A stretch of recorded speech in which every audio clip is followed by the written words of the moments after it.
So guys welcome again in my new video. तो हम लोग रीड कर रहे थे नॉवेल्स जिससे हमारी इंग्लिश स्पीकिंग फ्लुएंसी और ज़्यादा फ्लुएंट हो सके। इस वीडियो सीरीज़ का यह 6th वीडियो होगा। यदि आप मेरे साथ डेली ऐसे ही प्रैक्टिस करते रहेंगे तो जल्दी ही आपकी इंग्लिश बोलने की फ्लुएंसी इंप्रूव हो जाएगी। तो चलिए स्टार्ट करते हैं। तो हम लोग नावल रीड कर रहे थे, ये दूसरा नावल होगा इस सीरीज़ का 6th वीडियो। इस नावल का नाम है द एलिफेंट मैन। तो हम लोगों ने इसका पार्ट फर्स्ट रीड कर लिया था। आइए आगे बढ़ते हैं। Chapter 5 Important Visitor। I did not want Merrick to live by himself like a man in a lighthouse. He read his books and talked to me, but I want him to talk to more people, and I wanted him to talk to women. Merrick read about women in his books, but he did not often talk to women. He met the nurses every day, but they did not talk to him very much. For them, he was always a creature, not a man. One day, one of my friends, a beautiful young woman, came to the hospital. I told her about Merrick and took her to his room. She opened the door and smiled at him. "Good morning, Mr. Merrick," she said. Then she shook his hand. Merrick looked at her for a minute with his mouth open. Then he sat down on his bed with his head in his hand and cried. He cried for nearly 5 minutes. The tears ran down his face between his fingers and onto the floor. My friend sat on the bed beside him and put her hand on his arm. She said nothing, but she smiled at him and shook his hand again before she left. "Dr. Davis," he said to me that night, "that lady was wonderful." My mother smiled at me once, many years ago, but no woman smiled at me now.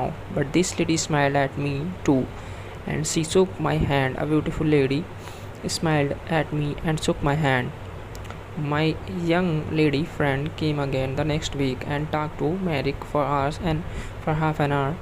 The week after that, she came again with a friend. They gave him some books and had a cup of tea with him. It was wonderful for him.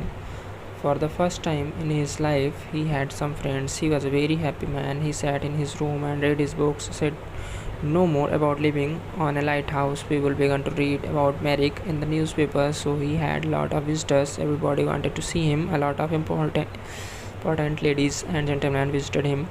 They smiled at him, shook his hand, and gave him books. Merrick liked talking to these people, and he began to forget about his ugly body. His visitors never laughed at him. He began to feel like a man, not a creature. One wonderful day, a very important lady came to the hospital to visit him. I met the lady and took her to his room. Then I opened the door and smiled at him. "Good morning, Joseph," I said. "There is a new visitor to see you today, a very famous lady." Merrick stood up beside his table. He did not smile because his face could not smile, but his eyes looked happy. "That's good," he said. "Who is it?" I moved away from the door and the visitor walked in. "Your Majesty, this is Joseph Merrick," I said. "Joseph, this is Her Majesty Queen Alexandra, the Queen of England." Queen Alexandra smiled at him.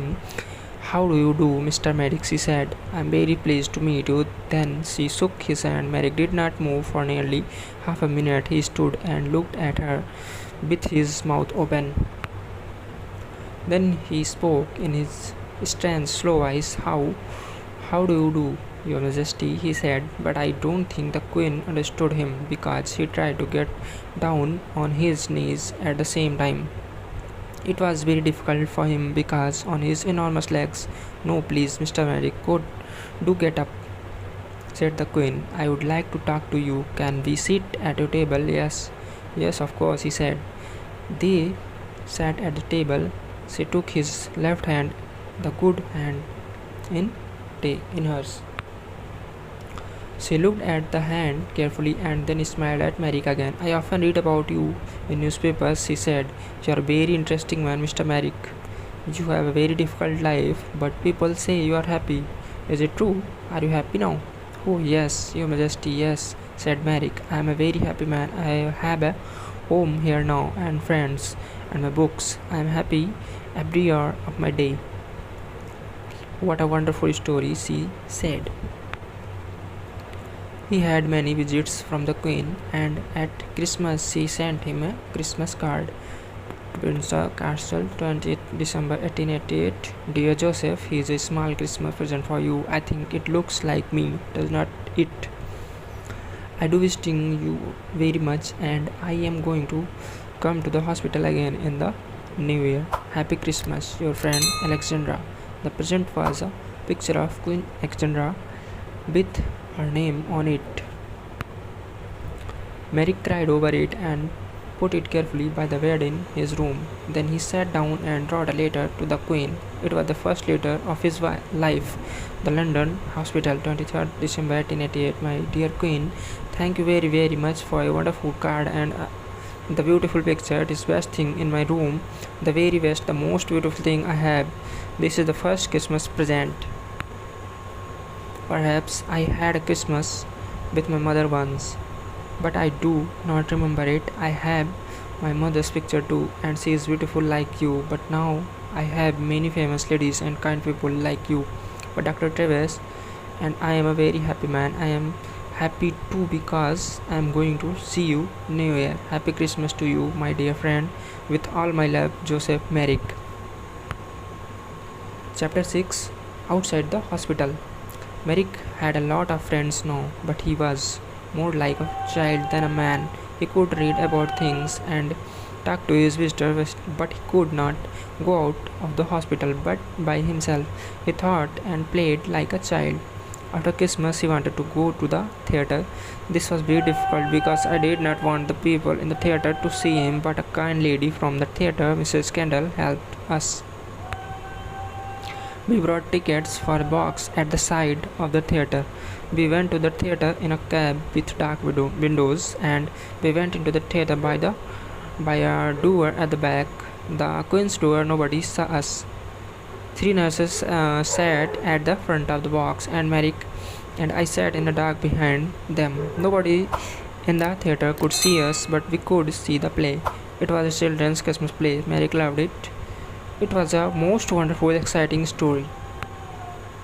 Often he laughed, and sometimes he tried to sing like the children in the theatre. He was like a child for him. Everything in the story was true. Once he was very afraid because the bad man in the play was angry and had a knife. At first Mary wanted to leave the theatre, but I stopped him. Then he was very angry with this bad man in the play. He hit his hand on his chair and stood up and talked to the man, but nobody heard him. When the bad man went to prison, Merrick laughed. Merrick thought the beautiful young lady in the play was wonderful. He wanted to talk to her too. At the end of the play, he was very happy because she married a good young man. He remembered this play for a long time, and he talked a lot about the people in it. What do you think they did after we left? He asked me. Where do the young lady and the young man live?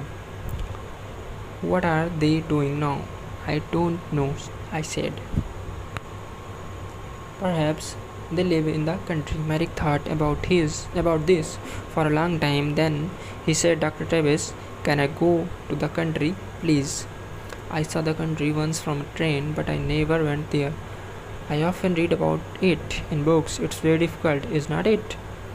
I would like to see it. Then visit to the theatre was difficult, but a visit to the country was more difficult. But again, one of his new friends helped us.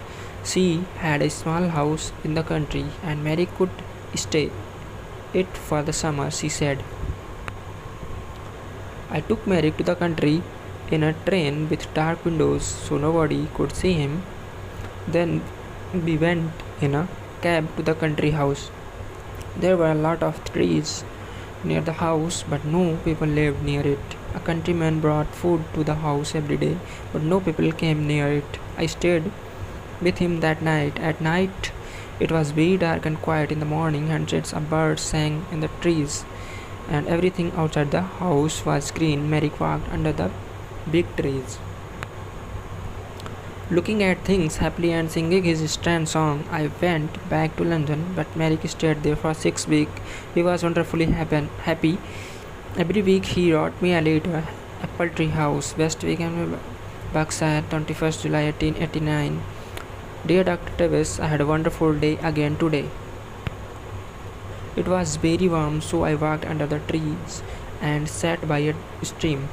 The water in the stream made a beautiful noise like singing. Did you know that? I listened to it for 2 hours. Lots of little birds came near me. One had a red body in front and a brown back. I gave it some bread and it sat on my hand. A lot of birds are my friends now. I watched the fish in the stream too. They were very exciting because they move very fast. One minute they were there and the next minute I could not see them. But I waited quietly and they always came back. I put my hand in the water but I could not touch them. I met a big dog yesterday. It made a very loud noise but I was not afraid. I sat down quietly and looked at it. And it came and smelled my hand. I saw it again today and gave it some bread. It likes me now. I am going to put some flowers from the country in this later. There are hundreds of flowers here. Did you know that? I like the little blue ones best. But they are all beautiful. I have lots of them in my room. I give them water every morning. Little flowers are very thirsty, you know. I am very happy here, doctor. I want to see you again soon, too. With love from your friend Joseph Merrick. At the end of the summer, he came back to London. He was very well and his skin looked much better. He talked about the country a lot. But he was happy to see his friends and his books again, too. Chapter 7 The Last Letter. 6 months later, in April 1890, I found him dead in bed. He was on his back in bed, so at first I thought he was asleep. I talked to him, but he did not move. Then I saw that the skin on his face was blue, so I knew he was dead. He did not usually sleep on his back. His enormous head was very heavy, so he usually sat up in bed with his arms round his legs and his head on his knees. He could sleep well like this. But he wanted to sleep on his back like you and me. He tried to sleep on his back that night, but his heavy head came off the bed and he broke his neck. He died very quickly. Next day, the chairman of the London hospital, Mr. Cargome, wrote the editor of the Times again. The Times, April 16th, 1890. Dear Sir, 3.5 years ago, I wrote to you about a man called Joseph Merrick. This man was called the Elephant Man because he was born with a very ugly body. Merrick was not ill, but he could not work and he had no money. The readers of the Times felt sorry for him and they gave me a lot of money for Merrick. Because of this money, we could give Merrick a home in the London hospital. It was his first good home, and for 3.5 years he lived here happily. The doctors and nurses of the hospital helped him, and many important people visited him. He read many books, he went to the theatre, and in the summer he stayed in the country for 6 weeks. Because of your readers' money, we could give him a happy life. Last night Joseph Merrick died quietly in his bed. He was a man with a very ugly body, but he was a good, kind man, and he had a lot of friends. We liked to talk to him, and we are all very sorry because he is dead. A lot of people are going to remember him for a long time. There is some money left, so I am going to give it to the hospital. But then Silcock took Merrick's £50, left Merrick in Belgium, and went back to London. Merrick came back to London by himself. Everyone on the train and the ship looked at him and laughed at him. In London, the police put him in prison, but then they saw Dr. Travis' card and brought Merrick to the London hospital. This man has no money and he cannot work. His face and body are very, very ugly, so of course many people are afraid of him. Thank you, sir, for your help. Yours faithfully, F.C. Cargome, Chairman of the London Hospital. तो इस तरह से second novel जो हम लोग read कर रहे थे इसका भी द एंड हो गया है। तो आप लोगों को चैनल सब्सक्राइब नहीं किया है तो सबसे पहले आप लोग चैनल को सब्सक्राइब कर लीजिए और बेल आइकन को भी प्रेस कर लीजिए, जिससे आने वाली वीडियो सारी आपको मिलती रहें। तो फिर मिलते हैं किसी नेक्स्ट वीडियो में किसी नेक्स्ट नॉवल के साथ में। तो ऐसे ही आप लोग इंग्लिश स्पीकिंग के लिए नॉवेल्स मेरे साथ रीड करते रहिए, जिससे आप लोगों की इंग्लिश फ्लुएंट हो सके। Thank you.